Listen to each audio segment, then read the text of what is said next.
This is the Josh Lynott Project. Thank you so much for lending me your ears today. I am very lucky to have you here. Today's podcast and every podcast that you listen to, the main goal is to help you slow down, take more risk, and appreciate the one percenters. And I define the one percenters as small things, unexpected things that happen within your day that make you smile. This podcast is sponsored by What a Sesh Running and Mindfulness Retreats. The next session is coming up in Tasmania 2024. Our upcoming one in October is sold out, but these retreats focus exactly on the same topics and same ideas as this podcast, with the main one being to slow down and appreciate the little things. Well, welcome back. This is episode, good question, what number is this? 015? I believe it is. I should probably fact check that. I've had a little mental blank, but I am stoked to be here. And today I'm coming to you from Bondi Beach. I forgot that last week I didn't mention where I was podcasting from. So today, Bondi Beach, staying at a friend's place. I'll explain why I've been in Bondi the last few days. But first things first, let's get into today's poem. This one is called My Phone Won't Connect, Jack. Mr. Barber, I could pay you for your time, but that won't give me any peace in my mind, because some things are still broken that can't be fixed with my login. Now, I think that I'm a genius, but I don't feel like that right now at this genius bar as they try and connect me to a star, but that still ain't the answer. I'm walking through the streets of Bondi, exhausted. I filled my tired eyes. Mr. Man, Jack was his name, said I'm the luckiest guy alive today. That might be true, it might be false, but it's all because I returned a wallet with no pulse. I ain't lucky, I'm just a boy with a notebook walking the streets off the hook. So there are many little sub-stories to this week's poem, but that one I wrote in Bondi Junction Apple Store. Actually, no. Yesterday I wrote that on the streets in the messiest handwriting. I was walking back to where I'm staying at my friend's, and I was just spitting rhymes straight up. I was just like, everything I said I could have rhymed yesterday, and I was having so much fun. But the last 3 days I haven't had a working phone for the last 8 months, and I say working in terms of I've just been operating purely off Wi-Fi. Any of my friends listening to this, I can think of one of them who's kept trying to send me regular message, and I only reply on WhatsApp with no context. And yeah, finally decided to get it fixed. Took it in on Sunday. It's now Tuesday. Finally got it sorted. But this man, Jack, yesterday, he really rallied for me, and I should have probably paid about $1,100 in repair fees, and he managed to clear them all for me.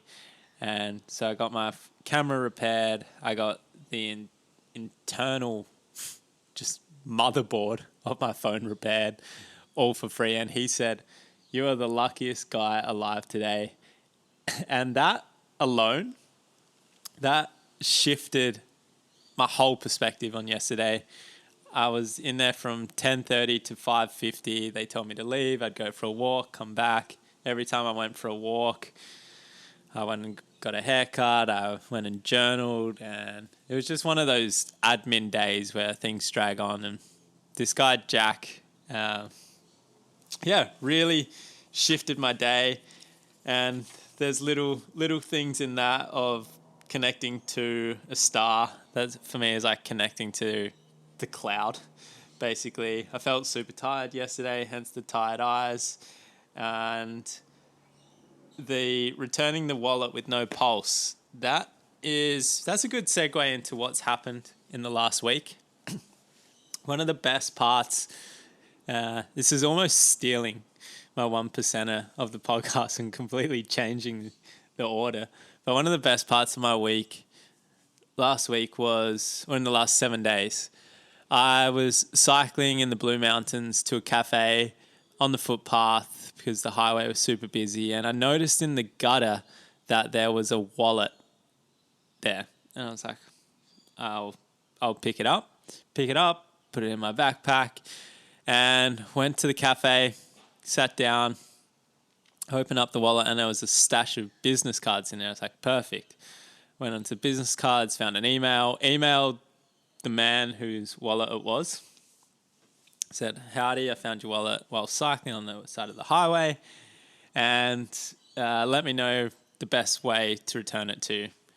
When I later got home that day, I borrowed my housemate's phone to make a call. No answer, phone's disconnected. I was like, wonder what's going on here.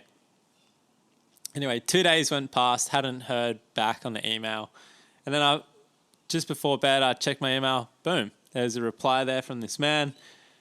Hey, this is great news. And I said, okay. He's like, I can meet you anywhere. Awesome. So I met him at a local cafe the next day. I said, I'll be there 9 a.m. on the 24th. See you there. So I get there, 8:54. 9 a.m. comes around, and I'm just waiting out the front of the cafe. 9:15, no sign of him. I'm messaging my friend, being like, how long do I wait for someone? And at 9:16, this man comes out from inside of the cafe, and he says, are you Josh? And sure enough, it was the man whose wallet it was. And I did actually check inside of the cafe, but maybe through the reflection or where he was sitting tucked away in the corner, I just didn't see this man. Anyway, he said, thank you so much. I feel so lucky. I'm the luckiest man. I wish that there was more I could do. Can I buy you a coffee? This man was maybe 70 plus, late 60s, hard to say. And he's like, can I get you a coffee? I was like, I'd love a coffee. So he gets a cappuccino, I get a latte, and we sit down and have a coffee together. And he's just telling me how he left his wallet and his phone on the bonnet of the car as he was loading his dog into the back. And he just said, it's a legacy issue. As I'm getting old, I really need to focus on one thing at a time to stop things like this happening. And then he went on to say how he was planning to go to Europe soon and visit friends that he made whilst hiking the Camino Trail. So I started to ask him about the Camino Trail. And he said he hiked 800 kilometers in a month and made some of the best friends of his life there. And when he returned home from the Camino, it was the happiest he'd been in a long, long time. And he was telling me how he was married for 40 years, had 5 kids and a bunch of grandkids. And he got home and he walked in the house and he had this tingling feeling in his gut that something just wasn't right with his relationship. And he went on to talk about how over time in relationships, and particularly long ones, he said he was with his wife for 40 years, that it's such subtle differences that start to eat away at us or annoy us or that we pick on. And the changes are little, but slowly they can cause a big shift. So he went on and told me how he had a calm discussion with his wife of 40 years that this relationship was no longer serving him. And yeah, they divorced, and my eyes were tearing up. I was looking at this man, I was like, that is just something you don't hear a lot these days. Firstly, someone that's been married for 40 years, but then to leave a relationship of that length. And I found it quite a brave act. And it's so easy to just stay in what you know and what's comfortable. And it really, really shocked me. And then he told me about his meditation practices and how his meditation really helped him kind of remove judgment from his life and to meet everybody at the same level. And it was an incredible conversation. And he said, I wish there was more I could give you. I was like, you've given me everything I could want and more. I feel like I'm the lucky one here. So I got the guy's number, and I hope that one day I'll catch up with coffee for him again, because he really was an amazing man. And when I looked at him at one stage, I thought I was sitting with Alan Watts. That's to give you a visual of what this guy looked like. That's what it felt like for me. So that was one part of my week. I had some of my really close friends visit the Blue Mountains, so that was awesome. Training wise, I've had a bit of soreness in my shins, which I think is from a spike in load intensity in elevation. Usually that when there's shin soreness, it's an indicator that you've spiked something too, or any niggle or injury, so to speak. It's usually an indicator that you've spiked something too quickly. I'm curious to look into the emotional side of the soreness as well. I am quite intrigued that our body is the best kind of communicator of what's wrong, or not always what's wrong, but what is unbalanced in our life. I think different pain comes out in different parts of our body, which is our body trying to tell us that something is up or something is off. So that's something that I'd like to research more this week. I was on the phone to my mum this week, and she said, your podcast is great. I fall asleep to it within 5 minutes. So I'm stoked that my mum is now sleeping better because of this podcast. But I am thinking, what do I need to do to spice things up and keep her awake? Is it my content? Is it my tone of voice? Am I too monotone? What do I have to do, Mum? So when she gets to this podcast, shout out, Mum. I always try and sneak in a little shout out to Mama Shells. But yeah, she said she's fallen asleep. In my notes for what else went on this week, I'm still designing Project 67. It's going to be a 67-day challenge, and some of the things that I want people to get out of it are, or the questions are, do you see yourself as not creative? Have you wanted to write a book before? Want to journal but don't know how? Are you struggling with direction and purpose?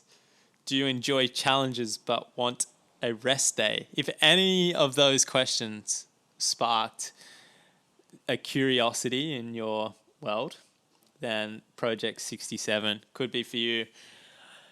The idea of this is to really start forming and building creative habits. There's going to be writing exercises, there's going to be creativity prompts, journal prompts, audio prompts, but also a kind of target, a daily target for movement, and also putting in a rest day, because I think a lot of challenges are so extreme, and I personally don't believe in extreme. I think there is a purpose for extreme challenges.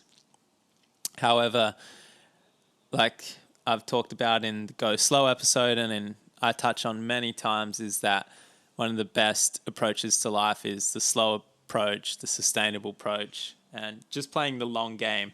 So I want Project 67 to be the catalyst to playing the long game, the catalyst to unlocking creativity, the catalyst to kind of tidying up good habits that you may have let slip or lapse, or really just something that's going to push you into your next challenge or to your next decision. Or I have a lot of ideas for it, so I'm just working on the prompts and the audio.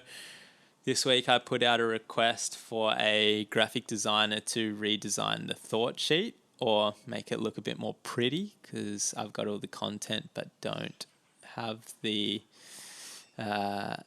expertise in something like InDesign. So yeah, that's probably been my week.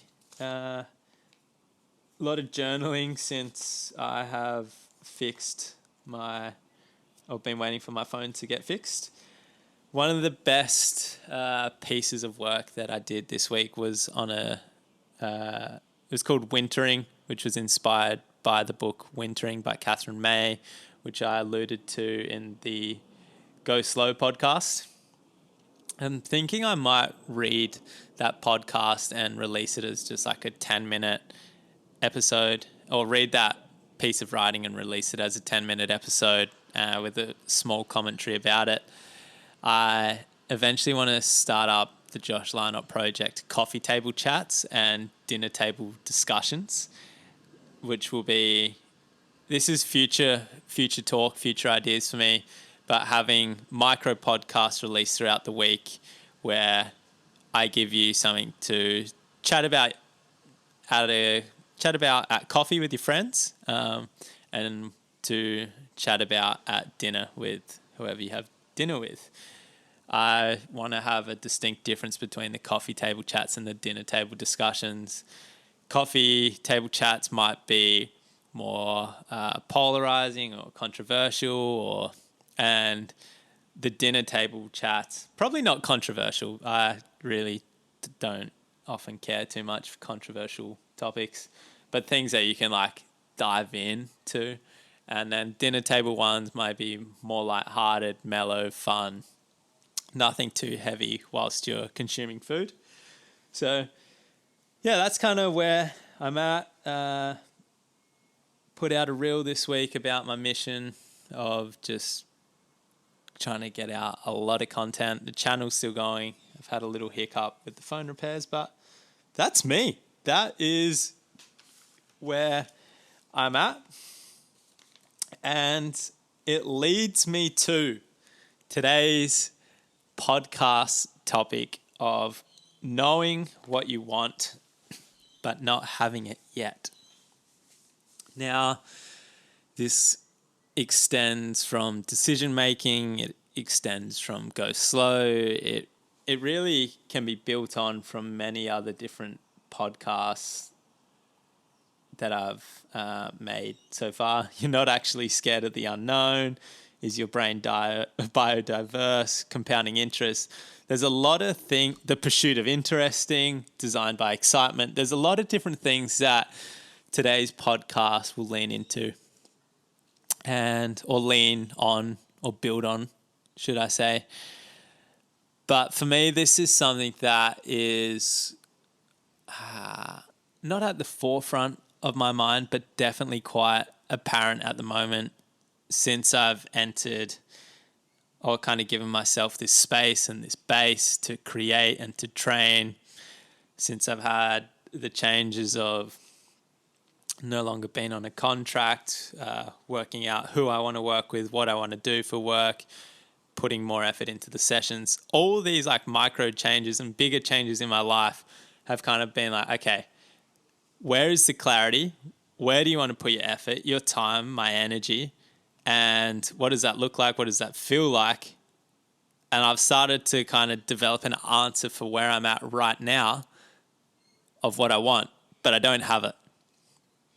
And I feel very lucky to...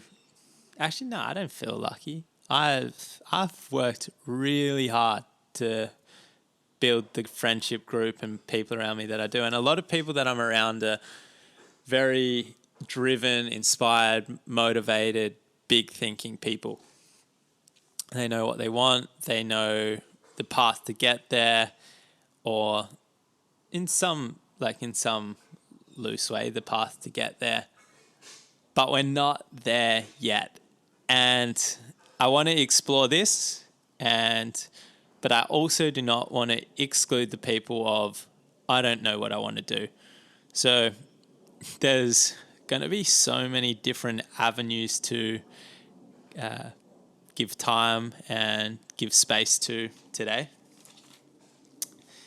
Where to start? Well, let's just start with not knowing what you want, because this really has to be the first part of the journey. You can't know what you want before you didn't know what you want.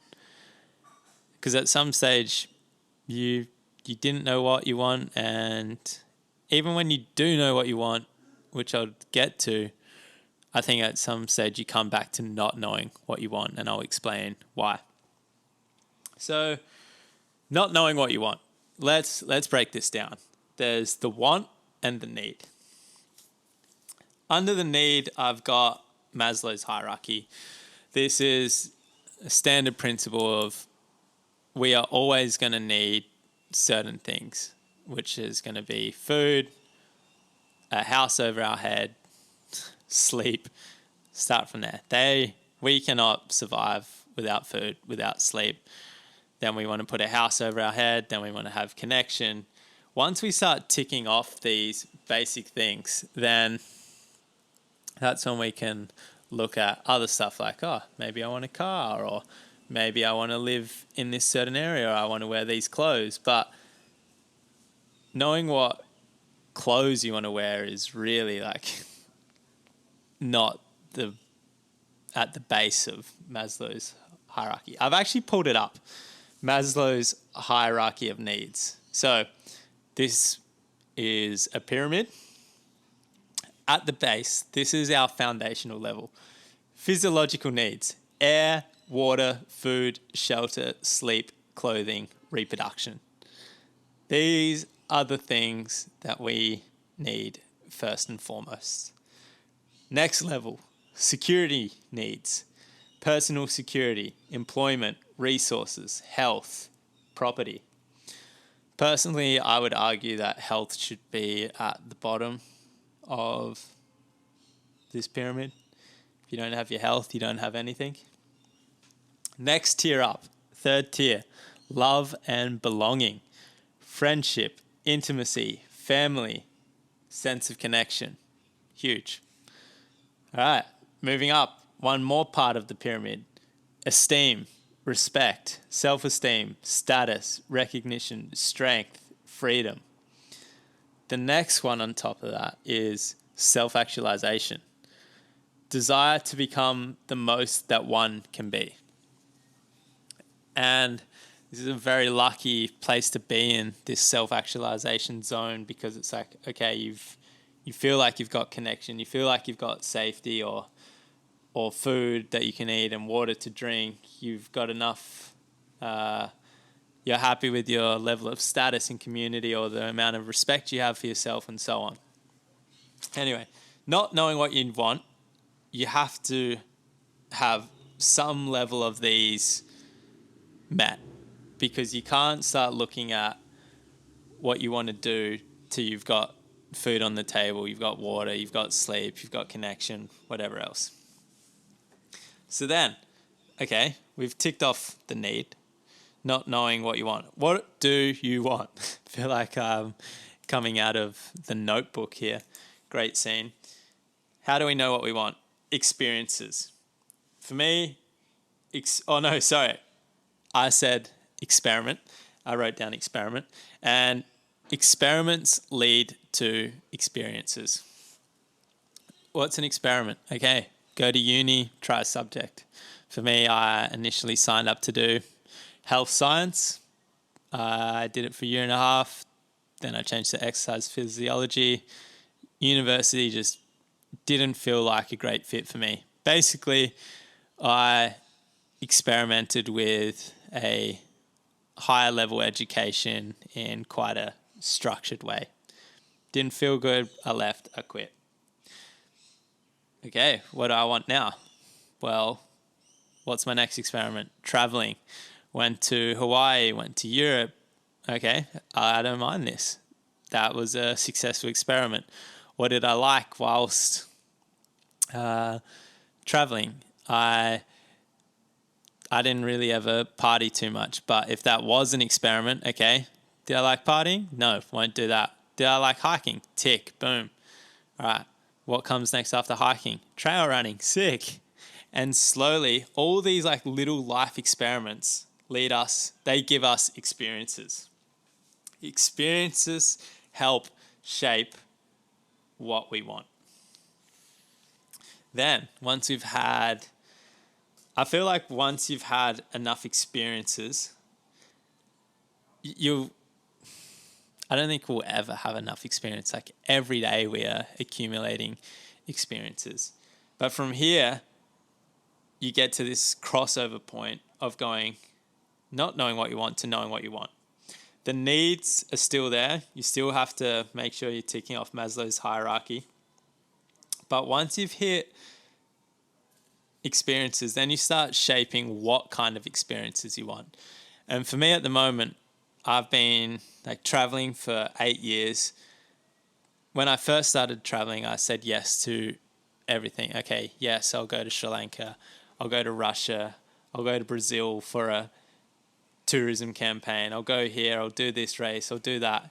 Now it's like the way I want to travel is I want to go to mountains. I want to go on expeditions. I want to go on trips with my favorite people.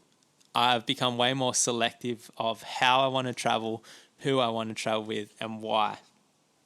So once you know what kind of experiences you want, then I've got optimization. And it's like optimization for me is how do I maximize and squeeze the most out of these experiences. And at this stage, I still don't think you might not have the answer of like, what do I want to do? But if you're starting to optimize, you're on your way to being like, okay, this feels good. This is where I want to go. Let's see how far I can take this. And potentially that might be the next step after optimization. So if you're watching the YouTube channel, I'm going to just hold up notes. Don't have a production team to send this one off to yet. But I did a little circle of knowing what you want. So it starts off with knowing what you want, but not having it. The next step from here is knowing what you want and having some of it. Let me put that into the context of my life. I want to work towards being a professional trail runner or being able to qualify for these big races. Okay, I'm starting to build up a ranking. I'm starting to race in Europe. I raced in Portugal this year. For me, that is having a taste of some of it. But I'm not professional yet. I don't have a sponsor behind me, or there's certain things that I'm like, this would be really great if I had it, and I will one day, or that's what I want, but I don't have it yet. I've got some of it. After having some of it, the next part of it was having it. And I'm sure there are so many different or like micro steps that you can put between having some of it and having it. But really, the way I say it is you just have a bit more of it. You have a bit more of it. You have a bit more of it. And then at some stage, boom, you have it. Okay, wow. What happens when you have it? Well, it can go a lot of ways. If you are in tune and content and have this self-awareness of this is what I wanted 5 years ago, you may actually get to the point of being like, right now, this is it. I have it. And for me, earlier this year, I think I experienced that for the first time ever. Not maybe ever, but in recent years, and particularly post-COVID, and more so since I've been on my like journey of being self-employed and entrepreneurial and whatever else, how I've decided to build this life. But I've gone from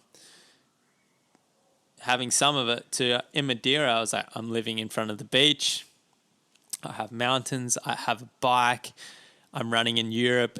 And for so long, the goal was to be running mountains in Europe. I was like, right now, and my best friends were in Madeira as well. I was like, right now, I have everything that I could ever want for this period of my life. It was it was great.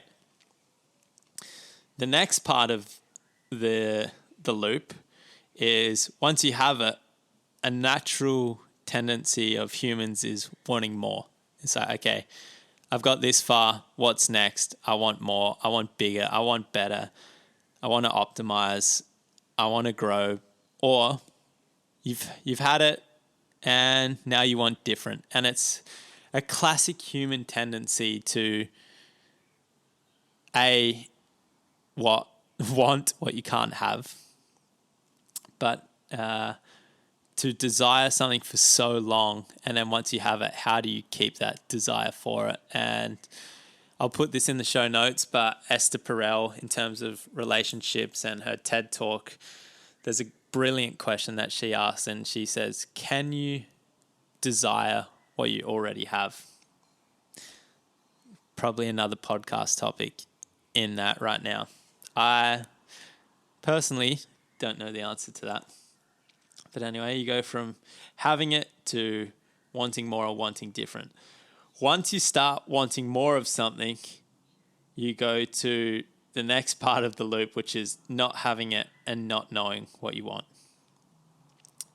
And then after that, we're back to the beginning of knowing what you want and not having it. So for me, this is the full cycle that you go through. Then there's so many things that happen and things that you can do to actually, what did I write here? Not knowing what you want, then can't have it. Oh, if you don't know what you want, then you can't have what you want because you've settled for what comes to you. So going back to what I was talking about before the loop is, if you don't know what you want, how do you get out of that? You research. What does research look like? Research can come in the form of travel. For me, as I've touched on many, many times, travel is just one of the greatest life learning accelerators there is. You have study, you have connections, and you have curiosity. Curiosity can be trying to meet up with as many people as possible. It could be reading literature, it could be watching YouTube, it could be listening to podcasts. Like, curiosity knows no bounds. But this is a way to work out, okay, what do I want? Once you've done the research, you get to the point of knowing, okay, this is what I want. If you know what you want but you don't have it, you realize that you need to make a change. Once you recognize that I need to change this, you get to this tipping point of, I will change it. What's happening there? Okay, that's when you get into the decision-making zone, which we talked about in episode 15, I believe it was. And there's a lot of things that come into decisions, and that could be a feeling, it could be fear, or it could be, who knows? There's a lot of different things. But what I wrote down is, once you know what you want, but you don't have it yet, go into the why. Why is it that you want this certain thing? Personally, it's in an ideal world, when you know what you want, is what you want sustainable? That is my biggest question to you. And if you go back to my biodiversity podcast, I talk about this with my friend Louis. It's like, sustainability for me is something that comes from inside of you, an internal motivator. And we talk about this as fertilizer as well. And you have like organic fertilizer, which again is like your internal motivations, or you have non-organic fertilizer, which is like external influences, external motivations. So knowing what you want, does that come internally, or has it come from society? Has it come from the influence of friends? Has it come from social pressure? Has it come from the system that you're in? Whereas if you look at what you want internally, is it because of a need? Are you trying to fulfill a certain feeling? Is it a lifelong dream? What is it? Only you will know the answer to that. But if you can bring as much clarity as possible to knowing what you want, it's sure as hell going to make the path to having it a lot clearer, a lot cleaner, a lot more sustainable. I'm not saying it's not going to be a hard path or an ugly path or a boring path or even a really, really long path, but you want to have the why of why you want something.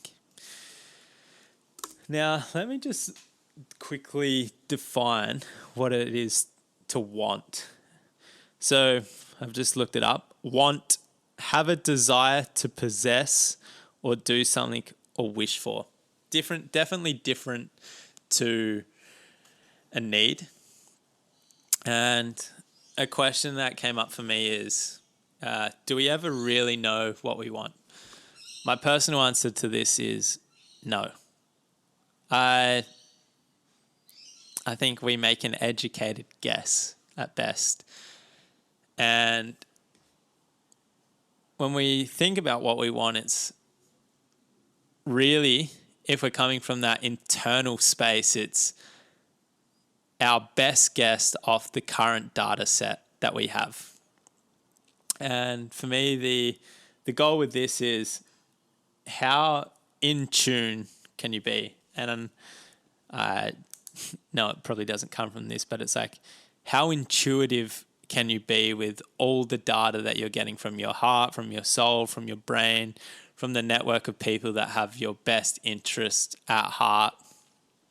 And the more in tune you can be, particularly with a desire, I think that makes the path a lot less bumpy for the journey to achieving and acquiring and having, quote unquote, it.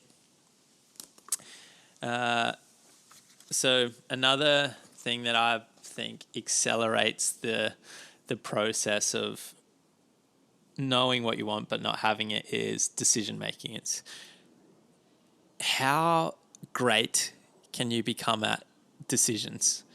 And going back to episode 001, which I should probably come back and touch on this topic again sometime, but the feedback loop. It's like the quicker you make decisions, the more feedback on life that you have to work with. And the quicker that you make big decisions and turn over bigger decisions, the quicker you get these massive data points or get through the important things that you need to. So if you're a person that makes one big decision a month, what happens if all of a sudden you become a person that makes one big decision a day? All of a sudden you're going from making 12 decisions a year to 365 decisions a year. Let me say that again. You go from making 12 big decisions a year to 365 big decisions a year. Now, I don't know how to objectively measure what a big decision is, but just say that there was one that came up every single day, rather than mulling on it and dwelling on it and festering on it, whatever words you'd like to use. But imagine that kind of turnover and the trajectory that puts you on if this is your ability to turn over decisions quickly. And as I always say, like decision making, risk taking, these are muscles that we need to flex. So the quicker you decide to act, the sooner you find out, this works well for me, this doesn't, this was great, this wasn't. Boom. You put yourself closer to not having it yet. So this is kind of like in a way, the theory behind not knowing what you want, or sorry, knowing what you want but not having it yet. I've said that so many times in the past few days that it's really starting to bend my brain a little bit. But in a real life, quote unquote, real life scenario, I'll give you some examples for me. It's if I look at this podcast, eventually I'd love to have a studio. I'd love to have a production team, on-set videographer, someone to do the lighting, the sound, the editing that can help research for me. I had a message come through from a friend the other day and he said, isn't it wild that a recorded discussion can employ 15 people? And I thought, it really is crazy. And then talking about that with friends and being like, yeah, it's like a one-person news channel. So yeah, my goal, as I've said in previous episodes, is that this podcast is like a discussion with a close friend. It's like a one-person news channel about having awesome life discussions with a close friend. That's kind of how I see this podcast. But yeah, in my world, there's so many different categories in terms of, I have this grand vision one day of having JLHQ, which is going to be a art gallery, a gym, a creative space, a cafe. And I can already envision the layout with, it's almost like one wall is the gallery, then the next wall is a cafe, the next one's the gym, and then there's one section that's blocked off, and that's my studio, my podcasting space. And then in the middle of all of this, it's a big square layout. It's just like an amazing garden, and that's where you can host like talks and movie nights and events. And see, that's the vision I want for JLHQ. But I'm so far from that yet. Or researching podcasts. Like one day I want to have my own production team, as I just said, or one day I want to be a professional trail runner and I want to have another book, but I'm not there yet. And knowing what I want and not being there yet, it's so easy to be impatient. And if I could take any learning or lesson from running, is that you got to show up day in, day out. You got to do the boring work, and it's not always, it's not exciting stuff.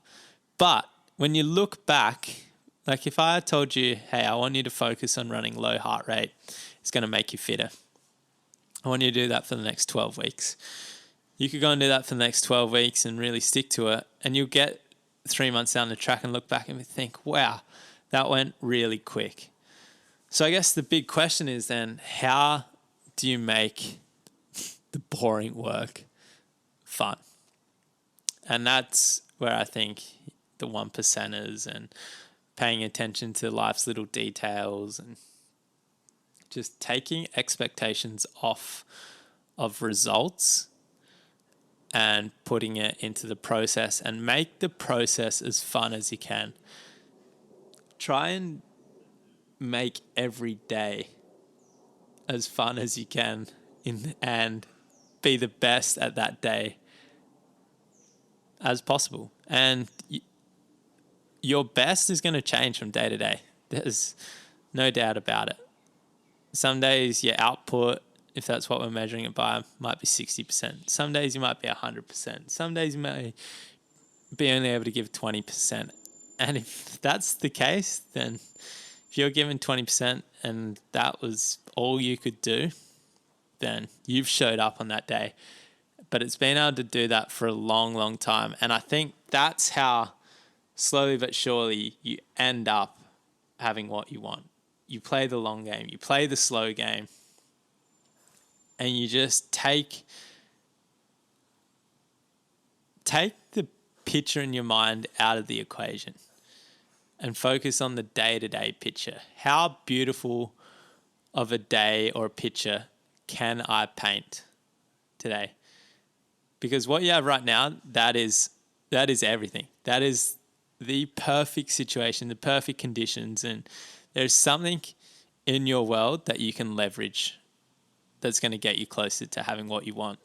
And if you leverage your resources and what you have right now, I guarantee you, if you do that every day and you do that for 1,000 days, 10,000 days, you're going to get there. And I was listening to a podcast this week, which has definitely inspired a few of the things in today's on Modern Wisdom podcast. I'll put it in the show notes with Alex Hormozy. But Hormozy says, it only takes 20 podcasts to be in the top 1%.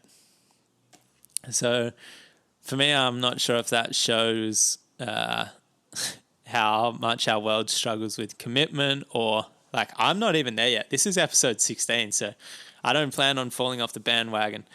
But you just got to stick at it. It's like, how strong can you make your stick at it muscle? And that's something I took from that podcast. So I've listened to that probably 3 or 4 times now, especially some sections of it.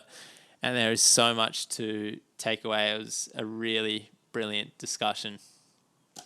But both of these guys just talk about their journey and just putting in the work for a long, long time. And you're going to refine, and maybe your first product's not that great, or the first time you do something is average and it's embarrassing. But that's life. That's the fun part. So what else have I missed or could have talked about? I think maybe I could probably go a little bit deeper into like how to manage it or how to deal with that feeling. I would just say journal. Journal and give yourself little pats on the back, claps, thumbs up, whatever it is. Like, take yourself out for a dinner once a month just to be like, look, in the last 30 days, you've gone from here to here. Might look like the smallest step, but you've taken a step. And you're only going to get stronger at taking these steps and more efficient at making these steps. And then one day you have it. And on the days where you feel so far away from having what you want, zoom out. Zoom out. And another thing I took from this podcast was view your life through the lens of 85-year-old you. When you're sore and maybe struggling to get out of bed, you're going to look back and think, these are the golden days. The golden days are right here, right now. You're living it, and you would do anything, absolutely anything, to be feeling like you are today, back where you are today. So, yeah, you might not have it now, but also having it is not as cracked up as we probably all make it sound. It's the journey, as cliche as it is, and as cliche as it is to say it's cliche, because I've now heard that being said so many times. I wonder if it now just cancels out. It's the people you meet along the way. It's the stories you accumulate, and it's how many stories that you can build. And maybe having what you want isn't the goal. It's the book of stories that you collect and write in the pursuit of knowing what you want but not having it yet. And all those stories that you collect and all that life data along the way, maybe that's what we really want. So I think I might finish that there. And damn. Each week, I swear I just forget one thing at the moment. I haven't forgotten it, but I haven't done it this week. But it is what I would say my podcast is, what makes you really uncomfortable right now in your life? What makes you really, really uncomfortable? And you can overcome that, it will, that is the biggest kind of proof that you can do anything. So if you, like physically right now, it's like, okay, my shin hurts. But in my mind or in my soul, it's like, okay, how do I make my business work? Like for me, that's an uncomfortable topic. It's like, what do I need to do in this journey to start making myself more profitable? And they're the little hurdles I'm trying to overcome. This is me just like riffing on today's podcast topic. But once I worked that out, it's like, oh, I've got proof of like, I solved a big problem of what made me uncomfortable. And then next time something uncomfortable comes up, you're like, boom, all right, I've done it once, I can do it again. Then all of a sudden you got two, and you know how it goes. It compounds from there. My 1%er was, which I actually wrote down in my journal. I've watched this lady in a wheelchair a couple days in a row now go around this shopping centre. And as I said, I've been to the Apple store 3 days in a row now, and I keep seeing this lady in shopping centre. I was like, maybe that's just what she does during the day. And maybe she's seen me and been like, oh, wow, this guy loves to hang out at the Apple store. Anyway, I saw this lady again today on my way to the Apple store. And as she was wheeling herself towards the shopping centre, she saw a girl on a bench or a bus stop. And this girl had a bruising and a mark on her eye. And the lady in the wheelchair stopped and looked at this girl's eye, and she checked with the lady to see if she was okay. And the lady replied, said, yep, I'm all good. I didn't really hear the rest of the conversation because I was walking past. But as I got past, the lady in the wheelchair said, have a great day. And so did the lady on the bench. And I really, really appreciated just the stop to check in on a stranger. And I hope that is something that we can all do more of. So anyway, that's a wrap. Thank you so much for your time. Thank you so much for listening. Lots of tangents, lots of questions, and I hope there is something that you can gain from this. And as I said, I'm going to record the wintering script that I wrote. I'm going to read that to you. I'm going to post that, put that up as a little micro podcast, a little coffee table chat, a little experiment, because we love experiments. And I'll also put the link to that in the show notes. But as always, if there was anything in this podcast that you found valuable, worthwhile, interesting, please share it with a friend on WhatsApp, on your Instagram story, on Messenger, text, FaceTime them at a run club.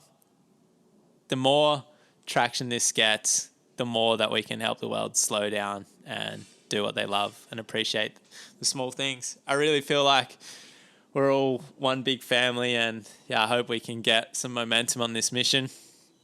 If you haven't, I would really, really appreciate it if you could leave me a review or a 5-star rating on Spotify or iTunes or whatever your listening platform is. And that's a wrap. Thank you so much for your time, and I'll see you next week. Ciao.